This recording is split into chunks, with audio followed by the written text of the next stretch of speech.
strong games? Do you give him those comfort picks? We saw Impact, how well he performed on the Maokai, against Gnar as more of a split pusher. Do you want to give him that again? There's a lot of problems because there's so many good players who have very big champion pools. Well, we'll see what changes here in this particular ban phase. Aurelion Sol and Kalista banned by Cloud9. Yeah. Jarvan and Rakan is finally going to find himself on the ban list. A little surprised by C9's banning of the Kalista. I think that opens up CLG to throw a ban at Rakan when otherwise it would have been earmarked for the Kalista, which is something that almost any team is willing to first pick. So, little curious move by C9 there, but they are, as we mentioned, one game away from qualifying to the World Championship. One ban coming though here for phase one. Cloud9 stick with Gnar actually, so trying to protect some of those tanks for impact in top lane. And Cloud9 could simply be looking at it as, hey, if it ain't broke, don't fix it, right? Just go back to the Tristana.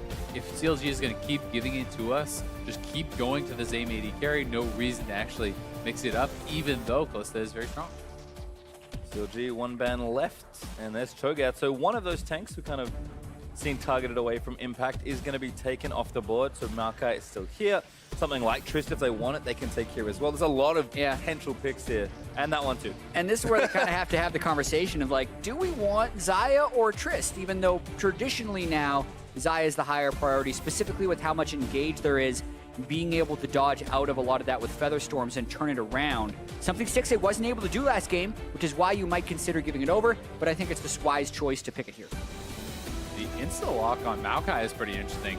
And I'm not sure if this is going to go to Darshan or Omar, because Omar has actually played it as recently as yesterday in the qualifier. So certainly someone who really does prioritize those tank junglers. At the same time, Darshan, although he is maybe more known for his split push style play, is a fantastic team fighter and often plays that style. Okay, well, I like the Trist from CLG. It's kind of the simple answer. Thresh is the obvious support choice here for C9 with Rakan gone. But Shen's interesting. Yeah. Because I think CLG take Taliyah here. It's a very early pick of Shen, but if they go with Taliyah, then the Shen can match that decently well. It's almost like they're preemptively trying to block a Taliyah from Huhi, but there's a lot going on with that Shen pick. Unless the Taliyah is going to be just going to the Shen, right? If you feel that you can just attack the Shen themselves, then it can be hard to actually match those roams. I do think that Shen is almost daring CLG to be, pick a split pusher again, right? See if he'll go for it again. But in this case, I actually don't think they have to, because I do think that Maokai matches up incredibly well against the Shen. I think that you outscale him very hard. I don't think the Shen can actually bully you in lane either. So to me, that's actually a very good matchup for Darshan. Well, I like the Alistar pick for CLG, saying we don't want to get cut off from supports potentially, so take it here and save mid lane for later. The last time we traded 4 bans in phase 2, I think Cloud9 won pretty handily on the mid lane pick. I mean, Victor's a fine champion, but it is a big fallback for Huhi. Yeah, Huhi had a great game on it for sure, but Jensen again came out ahead. The fact that there were so many bans, even to just get them to those champions, also speaks to the respect that CLG is giving Jensen in the mid lane. The second phase, pretty exclusively at mid lane bans so far in this series. Well, there's the Taliyah I suspected, so CLG will see if they feel freed up for something else. There's the Cassio ban.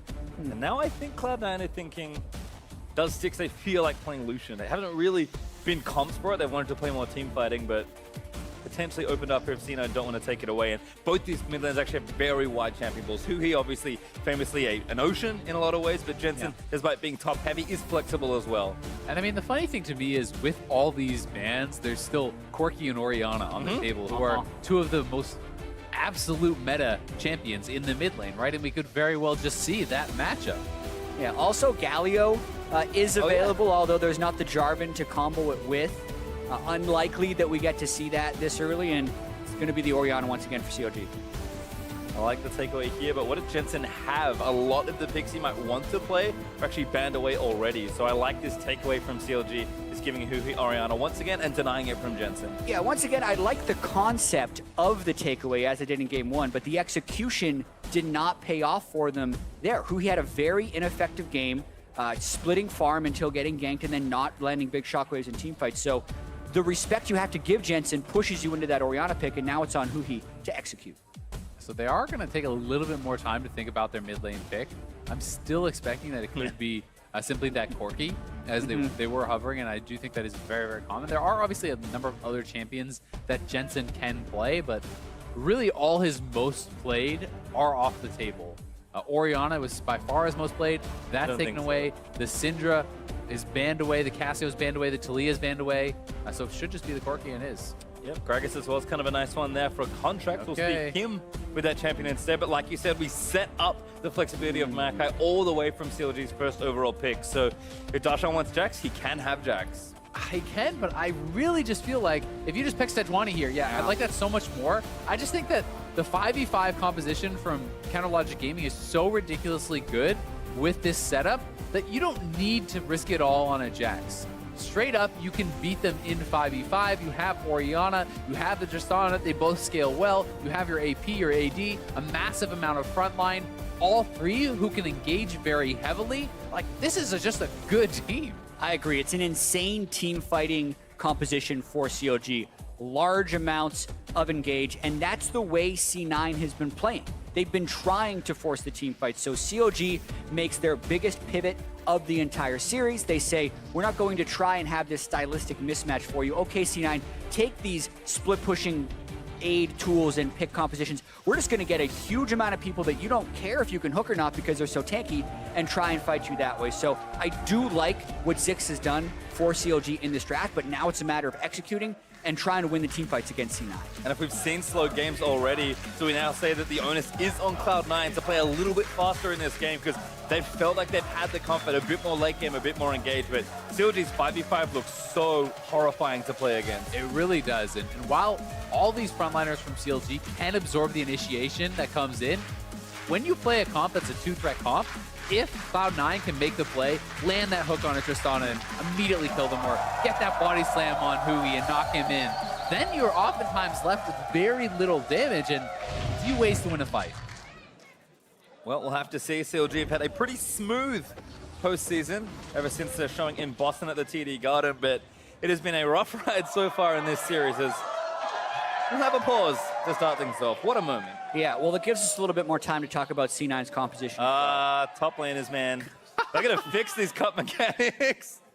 I think this is grounds Spilled for water is mandatory ruining the sippy LCS. cups. I think mandatory sippy cups are coming in soon to an LCS stage near you, but we shall see. To speak about C9's team composition, if a lot of water got in the keyboard, they would either have a spare keyboard in the back or just make sure that one is still working. So the real question is, what should the meta be? Should it be sippy cups, or what do you think about twirly straws? I like twirly straws. I mean, I'm personally a fan of twirly straws. I would be okay with a massive twirly straw that's just right up to the player's mouth. I like the old Gatorade bottles. Those are also fill good. them with water. Although when you start putting, like, you can't reuse them that well because the nozzle gets really sticky if you have, like, energy drinks in there or something. So it's tricky. That's why they use the disposable coffee mugs. Yeah. Well, clearly, players have not learned to behave just yet. Anyway. But it looks like Impact's keyboard's drying out, so should be back in soon. This is an elimination game for CLG, and the fact that if they lose, their chances at Worlds go away. And the history that both of these teams have at Worlds is pretty pronounced. I mean, CLG makes it almost every year, save for one. C9 has made it every year of their organization since 2013. 8 of these players on stage today were at Worlds last year. Only 4 of them from this stage are going to be moving on. So the pressure is definitely on, and so far this series, C9 has stepped up to the pressure. Certainly have looked good so far, but we'll see what happens here in game number 3. CLG going to have to run it all the way back. And we'll start here in this third one. C9, they'll be very happy to go home early, punching that world's ticket, but not going to be an easy one. If game 2 is any indicator, this series is only getting more tense as the games roll on, despite the scoreline lead for Cloud9. Yeah, winner of the series as well goes into the play-in stage of Worlds, so they would actually end up playing fairly soon. In about 2 weeks, the play-in stage would start for them to try and qualify into the Worlds group stage. And these teams, whoever wins is very likely also going to be heading straight to Korea to start their boot camp, with a lot of teams have already headed over there. So it's definitely going to be a very busy couple weeks for the victor. Well, right now, just have to focus on this series. Contractz snuck around. Ooh, very nice. Gets the body slam, but the hook not quite there from Smoothie. Gonna force the rocket jump away, but not gonna hurt Stixxay too much. As Aphromoo having a little fun. Yeah, Hertz is level 1. that he had to skill rocket jump right away instead of being able to get the explosive charge early on, but the miscalc on the hook from Smoothie definitely a little costly.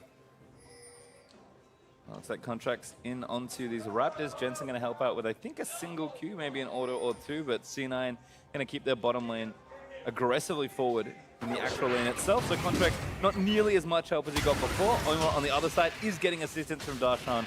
Looks like some saplings helping out here. Yeah, mixing up the jungle start and Sejuani switching to the talisman instead of the machete because he'd have the Maokai saplings to help him with Raptors. So going to help him power through the jungle. A lot of times you do see the machete from the Sejuani because you can just burst down the blue and the red buff so quickly. Recalibrated the hook as well for Smoothie. Slaps Stixxay in the face with it. Getting a nice little early trade down. So as you said, this is not going to be explosive shot level 1 for Tristana. So oftentimes without the explosive shot, you kind of have to sacrifice the push. You have to let it come to you. But in this case, it seems like they still are able to actually maintain that push. And they may try to rush to level 2, in which case it won't really matter. Seems like both will hit level 2 around the same time. The race is on. Yeah. Charge stacks are there. Smoothie has one left, but doesn't need it. And there's the two. But pretty quickly matched there from CLG, so not too many fireworks back down in the dual lane. Jensen getting aggressive onto Huhi. Nice trade back there. QW combo there from the Orianna. So we'll see if Jensen can maybe find a bit more lane pressure. He's been, I would say, surprisingly reserved for Jensen, despite having good pressure.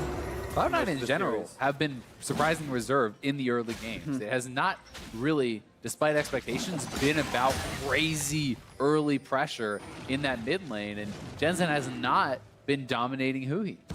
Yeah, definitely not. A lot of times, some people overlook Huhi being really good, especially with the way he's performed in the playoffs and regional qualifiers, so definitely matching Jensen in a lot of the laning phase ways, but Omar snuck through the Dragon Pit, gonna look for a fight. Aphromoo has flash. Will he actually commit it? Very sneaky knockup lands in onto Sneaky. Smoothie going to try and get out of the way. Didn't quite match up the CC. Another hook. He's going to find Omar taking one turret shot. Yeah, not on the same page there at all. They don't even get so much as a summoner as Omar goes for Sneaky. The bot lane actually goes for the support there as well. So Yeah. I would have had to be fully committed to make something happen. That's a bit of a worrying gank there for CLG, mainly because from the position of C9, you're expecting something good to happen from CLG right there, being able to get both of their initiators in melee range of who they're going for.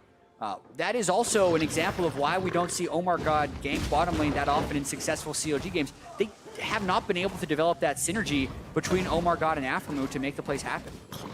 Contractz in the meantime is stealing away this Krug camp, going to ding level 4. Not too far behind Omar. He's continuing his jungle route after a bit of a failed gank in that bot lane. Now we'll see if Contractz wants more off of this, but he's going to find Omar soon. Contractz again pretty far extended. He's going to look for the Sejuani. Raptor is back up, and Jensen did push the mid lane, but here comes the 2v2. Contractz going to start things off. Proxy shield from Courage, and Jensen's here as well. Contractz loses the trade. Oh, Raptors are on Contractz now. So much damage as well. Passage from Sejuani. He's going to force him to try and steal it away, but Contractz is so low here. He does have his smite. He's going to get the big Raptor, but that looked risky. Yeah, he had impact right behind him. So I think he was trying to bait OmarGod forward, but as you mentioned, very risky because he was very low. Yeah, Omar actually managed that quite well, kind of maneuvering around so that all of the camp's aggro went over onto Contractz, and big reason why he did get so low on health there. Extra damage there. Smoothie lands another hook onto Aphro, but no real follow-up available from Sneaky given his range. So again, just trying to play up and aggressive, but CS is even there. Impact trading nicely though in this tank matchup, and definitely seems to have control of the Shen matchups in general.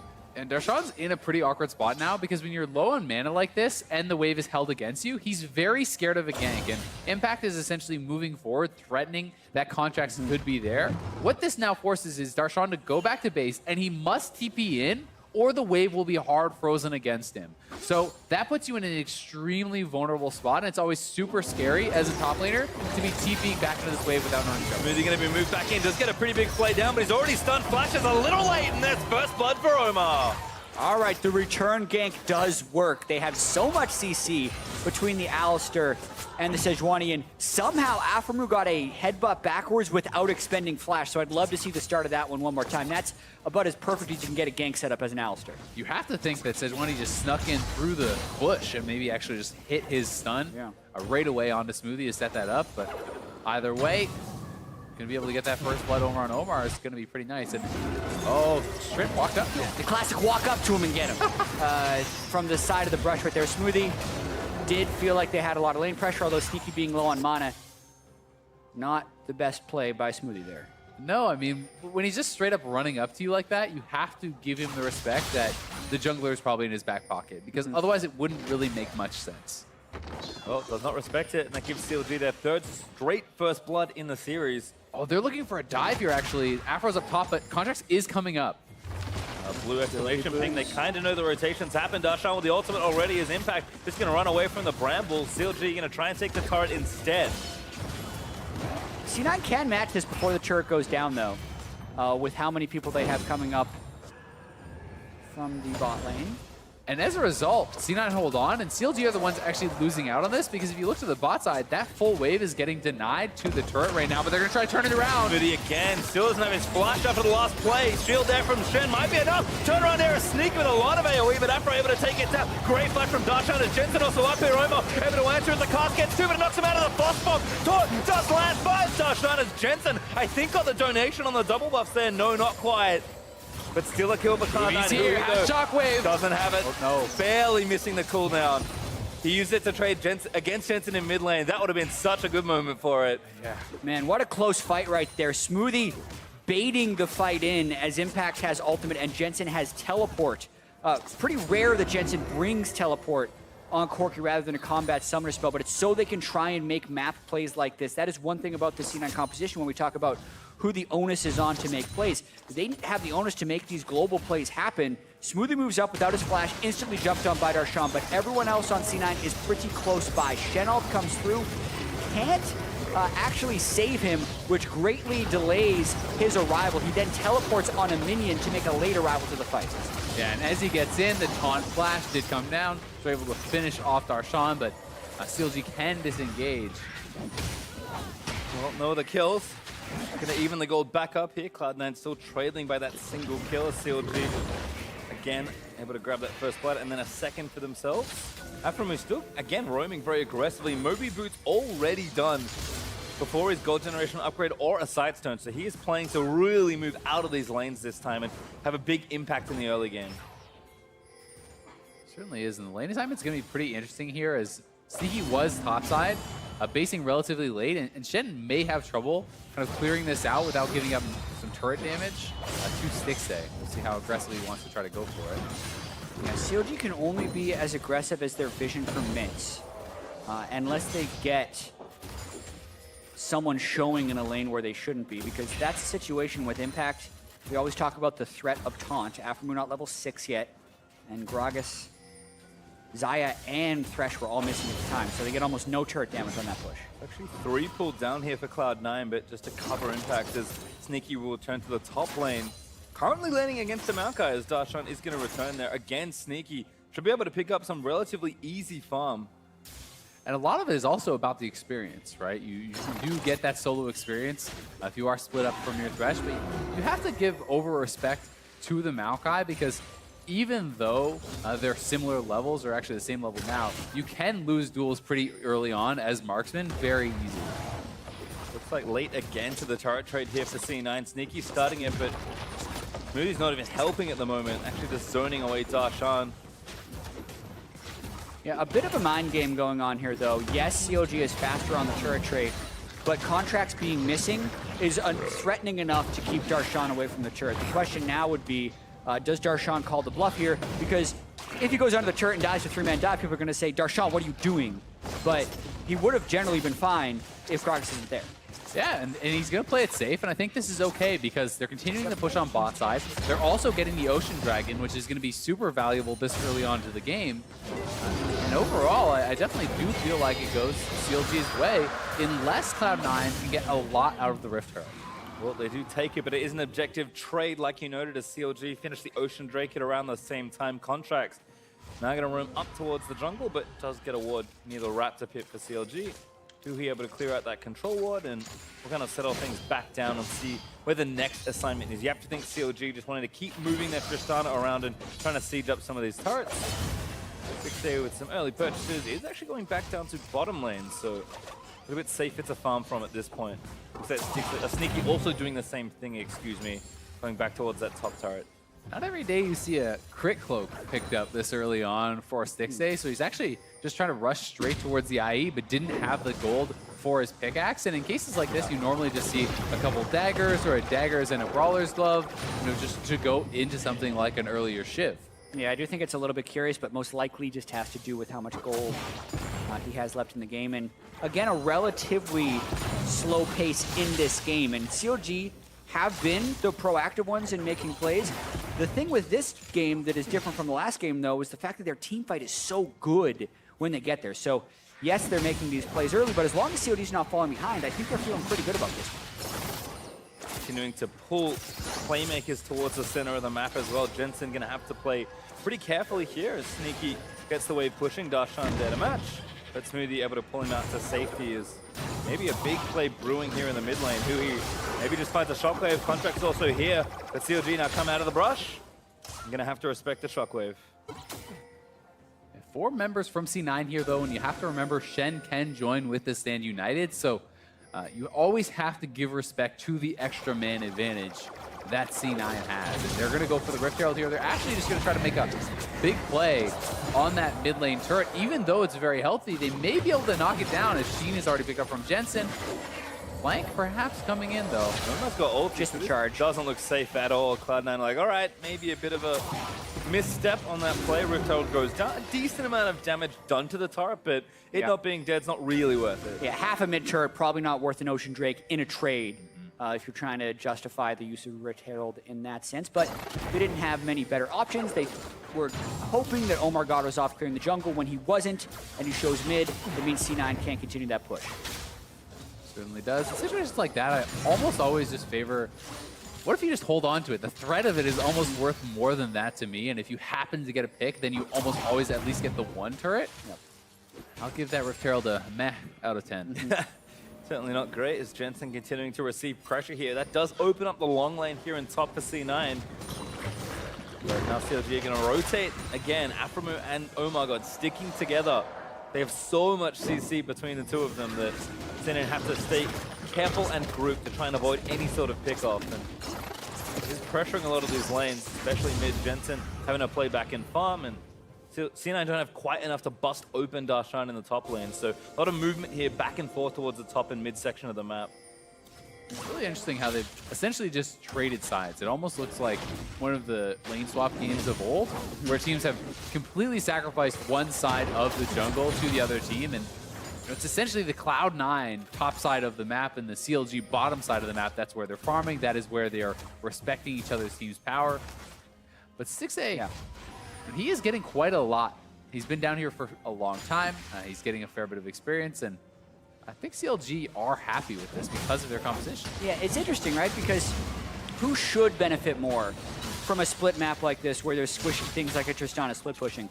Probably the double TP team that has a Corki with package, but it's not. It's been CLG because Stixxay's been able to get free time on turrets with explosive charge, and because Aphromoo has made more plays than Smoothie. So for the most part, this game working out very well for CLG.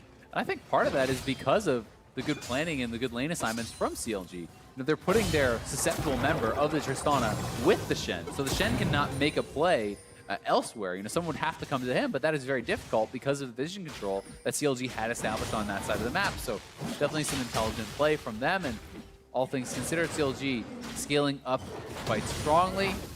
As we know, C9 certainly can turn the game around on a dime. Yeah, I mean, we've seen 2 games so far in this series, and all the early games have been neck and neck from a gold perspective, and then it's been C9 who's made the plays in the mid or late game to drive it to victory. It's been a very competitive series for a 2-0, right? It's much closer than the 2-0 would dictate, and that just puts more pressure on CLG, right? They're going to feel like they've played relatively well or made a lot of plays that could put them in a position to win, but just been unable to actually get the W. So far, it doesn't look like that's making them press too hard. Oftentimes, that does happen in best of fives. There's another trade here by the looks of things. CLG will be slower to this play. Aphro gets pulled up to threaten the dive on impact, but result is effectively the same. Outer turrets fell on the top and bot side. CLG and C9 respectively. Now C9 can rotate into that mid lane, but Omar again babysitting there in the mid lane. Able to keep Huhi nice and safe, and not really an angle here. In fact, Contractz probably shouldn't be recalling there, but the set CLG aren't going to check for him. Yeah, it's just hard to know as CLG how many members are still around. Is it Sneaky by himself? Is it Contractz by himself? Are there 3 there perhaps even? So just going to be playing it pretty carefully, especially as the wave clear. You know, Huhi, if he goes down in a situation like that, the mid lane turret then becomes very vulnerable, especially because it was chunked down from the Rift Herald earlier. Well, Impact doesn't quite have the full wave clear built up just yet. No Barmy Cinder to really help out. So Stixxay actually gets a lot of free time on those waves. And CLG is shadowing his top side. Hook lands in after the taunt from Impact. Sneaky, and we get the pick off. Goodbye, Stixxay. Tom Flash makes a big play onto Stixxay right there, unable to react. They're going to continue this play. Contractz might have found Huhi, but a good flash going to get him out. The flash forward to move Shen in after the stage. Taunt lands point blank, and Huhi goes down to Jensen. Just like that, C9 turning it on. The taunt flash followed up by the taunt hook, and then a body slam flash. They knocked both the carries off the map for CLG. It's going to be a full court press here for C9 because there's no threat really coming out of the remaining CLG members. Yeah, the minions enough to buy them time to take that Rift Herald weakened mid turret, and looks like respawn timer should be enough for them to move down towards Drake, but maybe not with the way Sneaky shoved out that top lane. C9 actually just going to go for a recall here instead of trying to secure that Ocean Drake. No overplay here from C9. Just take their gold and get out.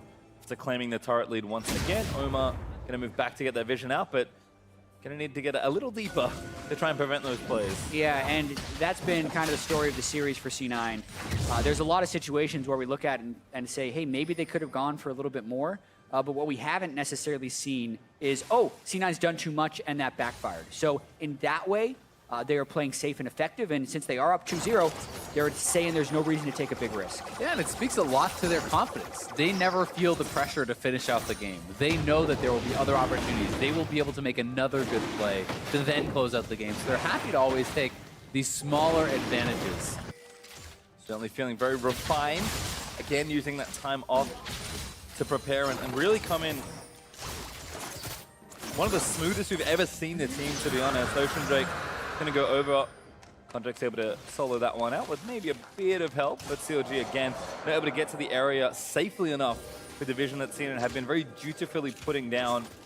And Jensen, who did delay his spike a little bit by going Hex Jinker for his lane, does now have the Trinity Force and the Sork Shoes finish. So the early gold does give C9 some power. They've got a gold lead that's sitting at about 1,000, so it's not a huge lead, but with the pace that C9 have played the whole series with, I think they're at least trusting themselves that they know how much and when they need to be pushing the game. And right now, they just don't need to be. And it's always kind of funny to me. It just always feels like no matter what the lane state was, Jensen is the guy who picks up the kills. You know, you look at the Syndra game, it's like, oh, he's doing great. You know, he's right ahead of Jensen. Well, Jensen now got 4 kills out of 4. In this case, again, getting those early 2 kills, pushing him to an earlier power spike. Jensen is again in a position to take over team fights. Yeah, there is an art to getting the last hits on champions because Jensen has picked up these kills. Seriously, yeah. In team fights. I And agree. Jensen is absolutely the best at it in the league because every time there's 3 or 4 people in a fight, you usually see Jensen walk away with the kills. And it shows in his stats as well. Like, if you add kills and assists, he's not that far ahead of a lot of other mid laners. But if you just track kills in the regular season, he was like 50 up on other people. And a lot of that is because of his last hitting The of art champions. of the KDA. Pretty much. Something like that. Certainly off to a pretty good start here. Flank for Darshan, Darshan. yeah, he could throw out the Maokai ult here and look for the dive or even just bet them off as a zoning tool. Time to leave. Dodging around the brambles, Huhi puts the ball down. Great bit of siege there from CLG. They'll take down the mid outer turret, even it back up. And I just love that use of the Maokai ultimate. It's so strong because you can't just stand there and absorb the root or the dive will come in. And if you back off, you give up the turret to the strong siege of the Tristana. So really smart from them. Oh. We're gonna miss. Boots mobility and an instant change of direction makes that look real bad. Yeah. As he thought Smoothie was going to roam through, but did not. Gets out, and a 1-3-1 actually in effect for C9. Contractz now looking to make the play. Impact has found Huhi. Hello.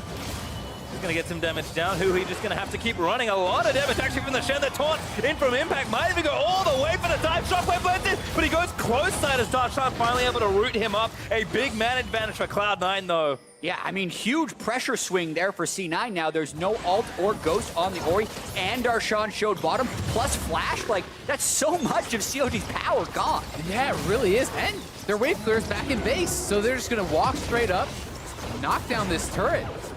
No fear of OmarGod's ulti either. Used it to try and pick Smoothie and missed. So Cloud9 take the turret lead once again.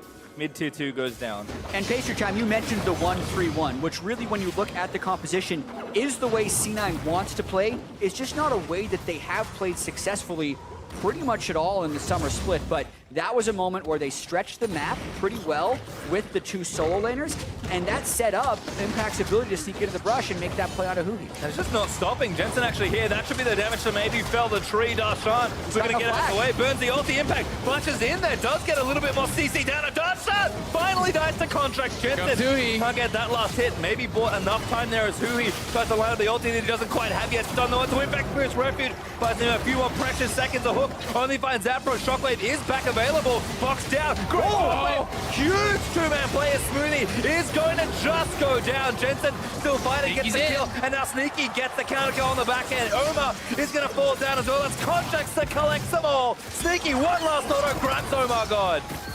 Oh man, 4 kills, all things considered, for C9 and 2 deaths. So still a 1 fight for them, depending on how well they can match this Stixxay push. I mean, they already knocked down the turret, so consider it matched. If Stixxay gets this, that's at least getting something back for them. But, I mean, Darshan, as you said, committing the flash earlier, trying to save Huhi, that means he can't get out. He certainly would have been able to survive in this play with that summoner spell. He does a pretty good job of actually delaying and staying alive. But maybe underestimating the threat. Darshan just trying to get a little bit of map pressure back, but absolutely underestimating the threat. No control in the jungle. C9 send 3 people here. And just as we talked about Jensen's ability to last hit champions, Contractz gets 3 kills in a fight with body slam flaps right there.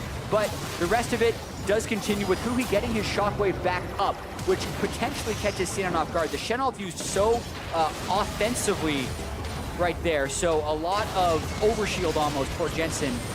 But they are able to turn it around at the end. Yeah, I mean, it was a great shockwave, but they don't have enough damage to actually knock Jensen out of the fight. And C9 had seen that Tristana was top lane. And with the Tristana up there, you fully commit to that. They know there's no chance of it getting turned around, and that is one of the weaknesses we discussed of these 2-threat comps. Tristana's not there, Huhi goes down. Well, what else do you have? At that point, nothing. And that's why Cloud9 were able to scoop up a teamfight victory. Now 2,000 gold ahead, threatening the left side and trying to get vision in onto the Baron. C9 have been very proactive, stopping that side lane free farm from Stixxay. Whereas in the games that they've run the Trist, they've been able to protect Sneaky to get his farm. So Cloud9 kind of playing both sides of the style in some respects. Although Contractz may be too far forward. Headbutt. He's a really tanky Gragas. BPM behind from Impact. Gets aggressive. Darshan also a little too far forward in the lane. Impact just gonna run them around, but Darshan gets his ult immune by Sneaky's Featherstone and gets rooted on the other side. The hook into the box, and Darshan is gonna stay alive for as long as possible. But finally, his death is sealed by Sneaky, and Jensen, he wants in. And what do they do from here? 35 seconds on Darshan's death timer. All ultimates up for CLG, so difficult to force a Baron very hard, but they can at least feint it to try and get an initiation. Yeah, CLG needs to stay close enough to stop them from doing the Baron and far away enough to not get engaged on. Darshan going to be up in 15 and will have teleport, so it seems like the play is diffusing. Yeah, but as you see from CLG vision, there's no way of knowing if the Baron is being taken down or not. One thing that's happened with CLG this game is Huhi has gone for the sweeper every single game, so they only have 1 far side totem. That's the grab on the Aphromoo ulti there. Actually stuns up the tank. Contractz in the front line. Is shockwave. He's going to find it. Sneaky getting bounced around. Here's enough damage to Stixxay. He's going to get the reset, but Jensen still firing away. Darshan back in business as Smoothie caught out. He's going to fall to Huhi. CLG, they find the teamfight win. 5v3. C9 trying to get away. If they get the jungle, they could get Baron here. They're going to get Contractz. By the look at things, a shutdown for Stixxay. This is huge for CLG to get control of this game. You would expect the Baron to go over them. Still 5 strong. Flashes up on Huhi and Stixxay. Pretty impossible for C9 to stop this. Jensen poking where he can, but I don't think he can stop the Baron. Certainly can't steal it. He's going to stay around, do what he can to be a nuisance, but no hope other than that. And there's Baron over to CLG. CLG just handled that so well. They're able to delay for enough time that Darshan is almost coming up. And then the fact that the initiation is absorbed here by Aphromoo finds the beautiful shockwave combo with Aphromoo's headbutt pulverize. Yeah, and then since Darshan is alive, he teleports in and has the home guard bonus so he can reinitiate onto Smoothie. And when we talk about CLG's 2-threat composition, it exists on the other side too. So the fact that they caught Sneaky, it completely took the threat away from the rest of C9 and allowed CLG to just continue to pile on. Smart of them to kill the jungler as well. Darshan actually flashed over the wall just to secure his death, but Contractz fell down. CLG were able to claim the Baron as a result, and looks like they'll get the Cloud Drake as well. So 4 turrets to 5 right now. C9 still holding that turret lead, but I'm pretty sure not for too much longer as Huhi grabs the blue. It is siege time for Counter Logic Gaming. It really is, and the 1-3-1 gets shut down very heavily by the Baron, because you talk about how they want to be out on the side lanes, controlling the waves, threatening those turrets, but CLG forces you to group when they have the Baron. And you wonder how quickly C9 would want to go for a fight. They do have Flash on impact. If he can get onto Stixxay or Huhi, we know they're willing to pull the trigger. Carries have flash for CLG as well, so C9 don't want to be too aggressive. They've been pretty well paced with their decisions this series so far, but now with a lot of pressure, cast onto Aphro, who burns the ulti. Ulti there lands onto Jensen from Omar. His impact taking a lot on the front side, but Stixxay, he may have caught Contractz. Omar flashes in to get the stun and lands it. Damage is there. Stixxay able to take one down. C9 just can't fight through that corridor with the shockwave available, so despite the fact that they felt they caught Aphromoo, he pops the ultimate and they simply turn it around onto Contractz. Yeah, the courage shield from that headbutt pulverized re-engaged by Aphro was also massive and didn't allow C9 to close it down. So it looked like they may have a good fight there, but now there's a huge wave on the top side, and C9's actually abandoning mid lane for now just to make sure they don't lose 2 inhibitors. Jensen gonna take the farm. He does have TP. We'll have to use it pretty early. In fact, can't even commit fully to the wave. The CLG already onto this mid inhibitor turret. It should fall. Yeah. So hard to stop this triple frontline Tristana team when they have an edge. And certainly ahead and getting further ahead for CLG. They'll take down the mid inhib. And one of the terrifying parts about this is they already have a massive wave in the bot lane if CLG wants to go down there. It looks like they are going to make the call to reset, though, and spend their gold, as they had quite a bit in the pockets. And here is the play again. They do want to kind of get this chip down onto Aphromoo, and the initial play is good, but committing the cast onto him, he simply turns around, gets the courage shield, pops the ultimate, and then how do you fight through the potential of the shockwave?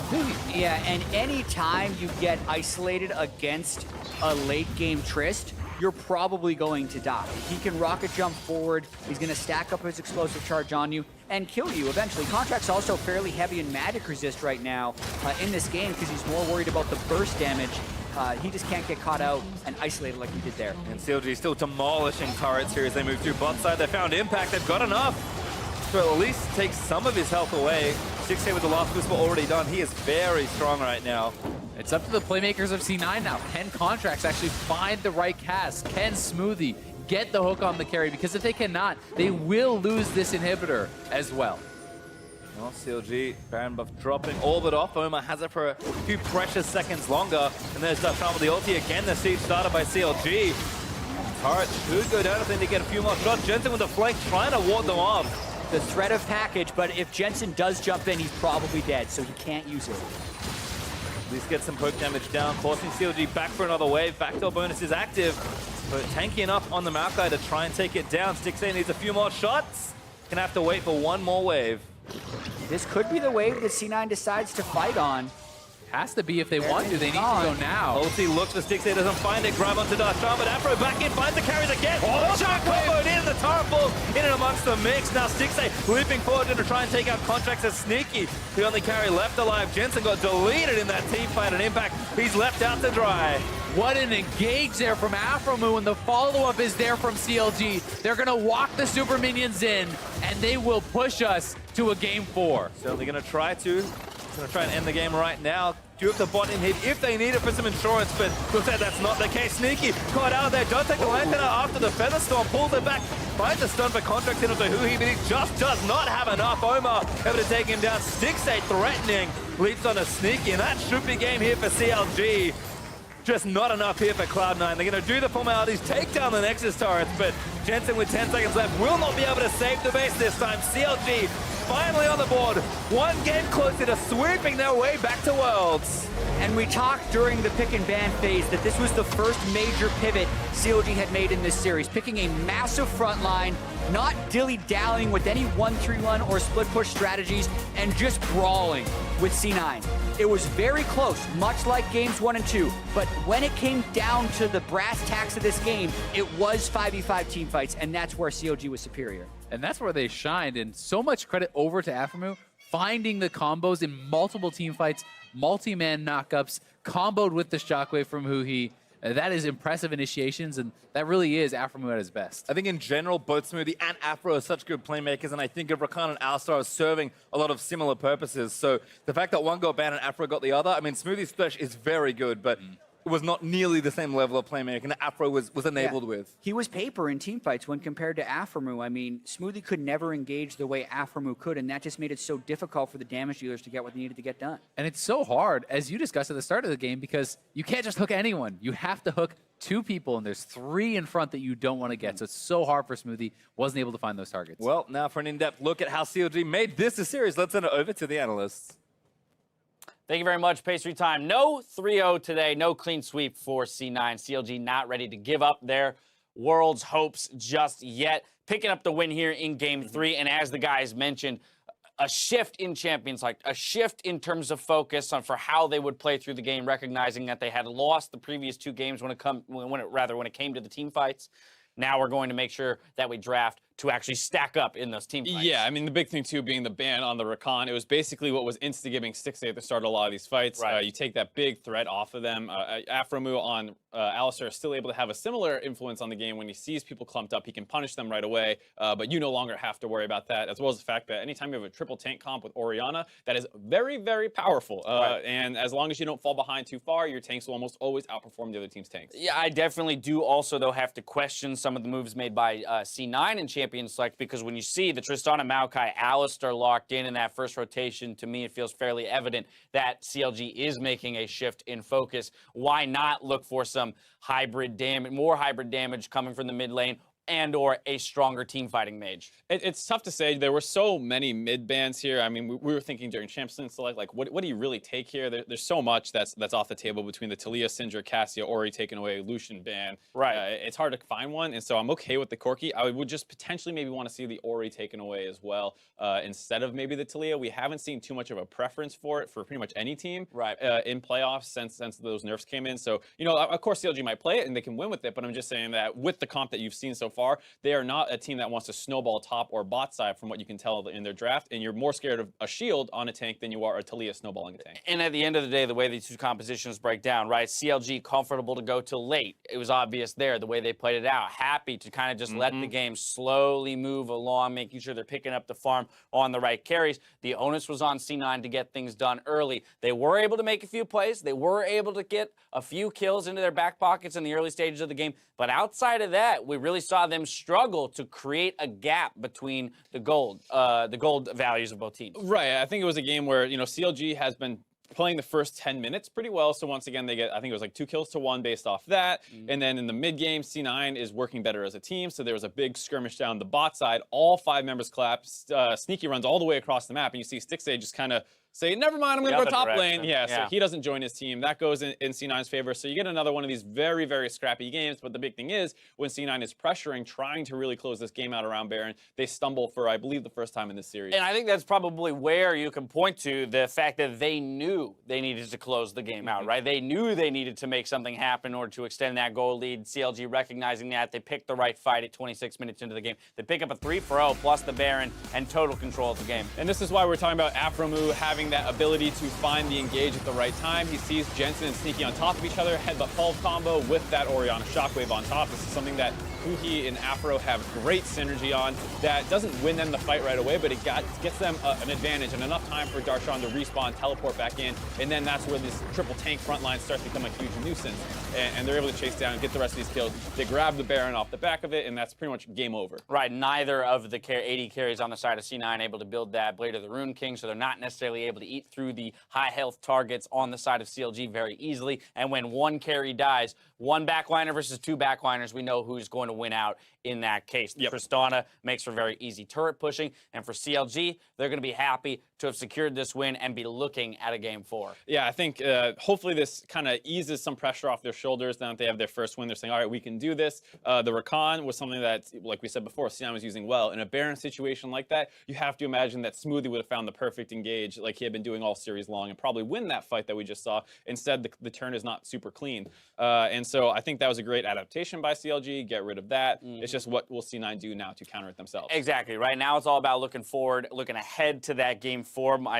I just heard it, CLG moving to blue side, so that's to be expected. We're following the same trends we have throughout the series. But moving back to blue side, how does champion select develop? I mean, assuming they don't have to ban out the Rakan anymore, they actually free that ban back up in terms of being able to first pick it if C9 feels like letting it go. I feel like that's the kind of thing you might see out of C9 is that they give that gamble up. CLG, you know they play the Rakan. They haven't shown a huge preference for it, so you can probably force them to ban it on blue side again. And if they don't, you basically risk that they're going to first pick something else. The Xayah is the interesting thing for me because we've seen it first pick 2 games in a row now, and both times it has looked very underwhelming. I think everyone knows Xayah is a good pick, but these players in particular seem to struggle at executing it correctly. Right, okay, so what does a proper Xayah look like? What is holding them back from making it a powerful pick, at least in this series? The big thing about Xayah is that you have so much utility as well as safety. It's a champion right now where you see a lot of these AD carries have some mobility. A Tristana can jump away. You can use that buffer if you time it perfectly to get out of CC. Right. And Xayah is very much the same way where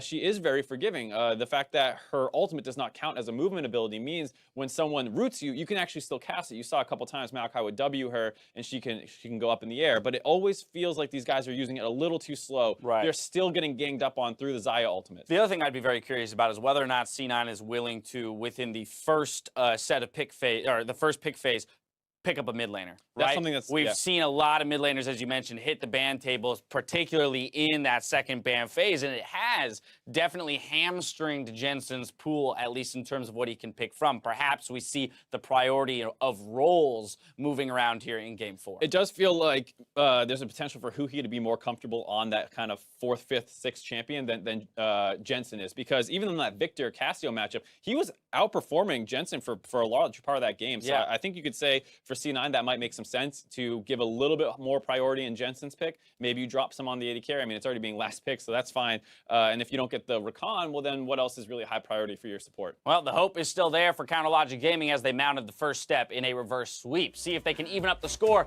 against Cloud9 in game 4. Don't go anywhere.